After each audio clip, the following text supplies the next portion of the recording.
आज यूपीएससी ने पूरे देश भर में प्रीलिम्स की परीक्षा आयोजित की और इस परीक्षा में लाखों एस्पिरेंट्स ने पार्टिसिपेट किया है। कई लोग अपनी किस्मत आजमाने पहुँचे, कई लोगों को ये पता है कि उनका सिलेक्शन हो जाएगा और कई लोग अगले साल के लिए तैयार हो रहे हैं। मैं एक बात बताऊं, हर बार मैंने अपनी क्लासेस में, अपने सेशन में ये बात कई बार दोहराई है कि आश्चर्य अज्ञानता का प्रतीक है, सरप्राइज़ नहीं होना चाहिए। आज प्रीलिम्स का पेपर हुआ और लोग ऐसे आश्चर्यचकित हो रहे हैं जैसे पता नहीं इसमें कितना बड़ा, मतलब कितने बड़े बदलाव हो चुके हैं, जबकि ऐसा कुछ भी नहीं है। इन बदलावों को हम मान कर चलते हैं कि यूपीएससी अपनी परीक्षा प्रणाली में इस तरह के बदलाव करती रहती है। इसमें कोई भी आश्चर्य नहीं है कि अगर किसी सेक्शन से प्रश्न ज़्यादा आते हैं, कभी किसी सेक्शन से कोई क्वेश्चन कम आते हैं, कोई आश्चर्य नहीं है। हर 2-3 साल के बाद लगभग ऐसा होता है। जैसे ही कोई स्टूडेंट एक पर्टिकुलर ढर्रे को, यानी पर्टिकुलर ट्रेंड को पकड़ के चलता है, यूपीएससी समझ जाती है कि 2-3 साल से लगातार स्टूडेंट्स उसी ट्रेंड को पकड़ के चल रहे हैं, तो वो अचानक से यूपीएससी क्या करती है, अपना ट्रेंड चेंज करती है। और उस ट्रेंड को चेंज करने के बाद, जैसे इस बार भी हुआ है, आज के एग्ज़ाम में हुआ है, तो कोई बड़ी बात नहीं है, ऐसा होता है भाई। यूपीएससी मान के चलती है कि आप एक एबल ब्यूरोक्रेट बनने जा रहे हो। इतनी क्षमता तो होनी चाहिए कि किसी भी तरह के बदलाव को हम आत्मसात कर लें और अपने पथ पर अडिग रहते हुए मेंस की तैयारी शुरू कर दें। हाँ ठीक है, लंबा पेपर था, थोड़ा लंबा था, चलो कोई बात नहीं, कट ऑफ भी इस बार 70 के आसपास ही जाएगा। तो अगर कोई दिक्कत है पेपर में जो नॉर्मल नहीं दिखाई दे रहा है या थोड़ा भी एबनॉर्मल है, तो कट ऑफ भी नीचे जाता है। तो इसमें किसी भी तरह से चिंता की कोई बात नहीं होनी चाहिए। मैं अपने सेशन में कई बार कह चुका हूँ और मैं जो ये बातचीत कर रहा हूँ सबसे, ये पूरी तरह से मेरे खुद का अनुभव है। और मैंने जो पिछले कई सालों से इस फील्ड में काम किया है, तो मैं अपनी क्लासेस में भी ये कहता रहता था कि भाई ऐसे प्रश्न कभी भी आ सकते हैं, कभी भी यूपीएससी, कभी भी ऐसा हो सकता है कि एक बार पूरे एनसीईआरटी से ही क्वेश्चन दे दे, तो क्या कर लोगे?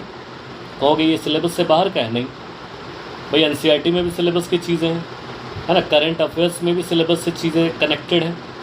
तो करंट अफेयर्स से चीज़ें ज़्यादा आ रही हैं, डिजिटल इकोनॉमी की बात हो रही है ना, फाइनेंशियलाइजेशन ऑफ टेक्नोलॉजी हुआ है इस बार, तो क्वेश्चंस आ रहे हैं भाई, कोई दिक्कत नहीं। यूपीआई पेमेंट से, डिजिटल इकोनॉमी से क्वेश्चन आ रहे हैं, तो करंट का ही तो है ये मुद्दा, है ना। हम हमेशा सोच के चलें कि भाई पारंपरिक ही क्वेश्चन आएंगे, तो ऐसा भी गलत है हमारा सोचना, ये भी संभव नहीं है। यूपीएससी का एग्ज़ाम दे रहे हो, है ना।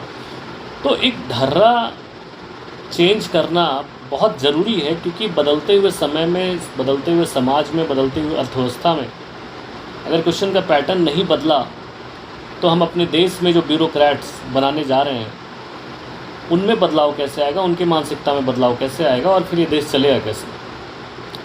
तो ऐसा कुछ भी नहीं हुआ है आज, है ना।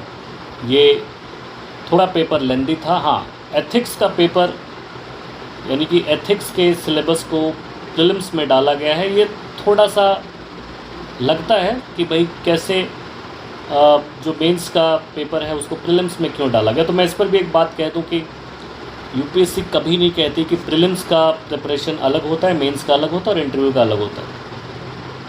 हर कोई जानता है कि तीनों प्रिपरेशन इंटीग्रेटेड होती है, यानी एक साथ ही हम मेंस, इंटरव्यू और प्रीलिम्स की प्रिपरेशन करते हैं। तो भाई जो सिर्फ प्रीलिम्स की सिलेबस पढ़ के जा रहा है एग्ज़ाम में, तो कहीं ना कहीं उसको एक आध झटका तो ऐसा मिलेगा ही, क्योंकि तैयारी का ढर्रा, यानी तैयारी का जो पैटर्न है वही गलत है, तैयारी का फॉर्मेट गलत है। तैयारी का फॉर्मेट ये होना चाहिए कि हम मेंस की तैयारी पहले करें, प्रीलिम्स की तैयारी अपने आप ही हो जाती है ना। तो अगर जो मेंस की तैयारी करके गया है, इसका मतलब वो एथिक्स भी पढ़ के गया है, और एथिक्स पढ़ के गया है तो एथिक्स से एडमिनिस्ट्रेशन में क्वेश्चंस आते रहते हैं, एडमिनिस्ट्रेटिव क्वेश्चंस रिलेटेड हैं।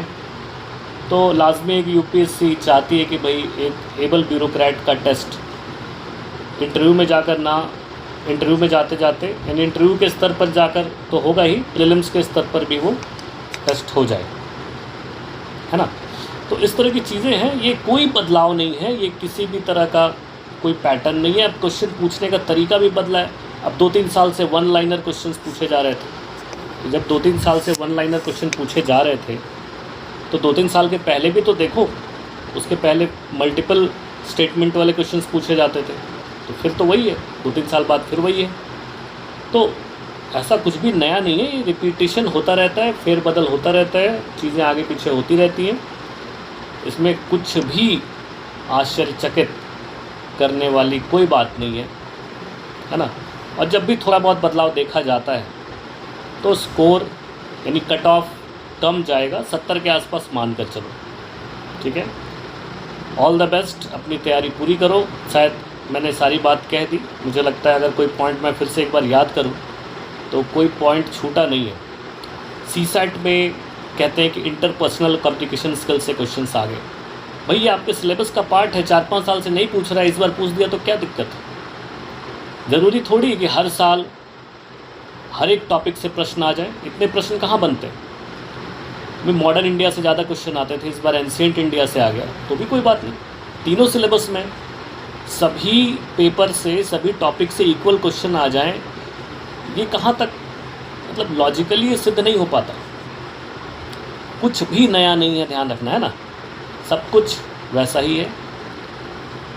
और अगर मुझे याद आ रहा है तो जो मैंने पेपर देखा है, सीसैट भी मॉडरेट है ना। मैथमेटिक्स के कुछ कैलकुलेशंस थोड़े टफ है ना, और कोई बहुत ज़्यादा बदलाव नहीं है।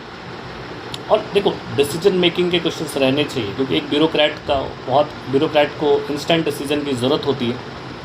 तो बहुत ज़रूरी है कि भाई उसका डिसीजन मेकिंग कैपेसिटी बहुत अच्छी होनी चाहिए, और उस तरह से क्वेश्चंस भी पूछे जा रहे हैं। रटे रटाए चीज़ों का ज़माना चला गया, हम सिर्फ पारंपरिक चीज़ों को ढूंढते रहे क्वेश्चन में, तो ये हमारी गलती है ना। हमें हर चीज़ को नए ढंग से करंट अफेयर से इंटीग्रेट करके, अपनी बुद्धिमत्ता से जोड़ के, ब्यूरोक्रेसी की डिमांड को देखते हुए, है ना, हर स्किल्स और लॉजिक को अप्लाई करते हुए हमें अपनी तैयारी पूरी करनी है, ठीक है।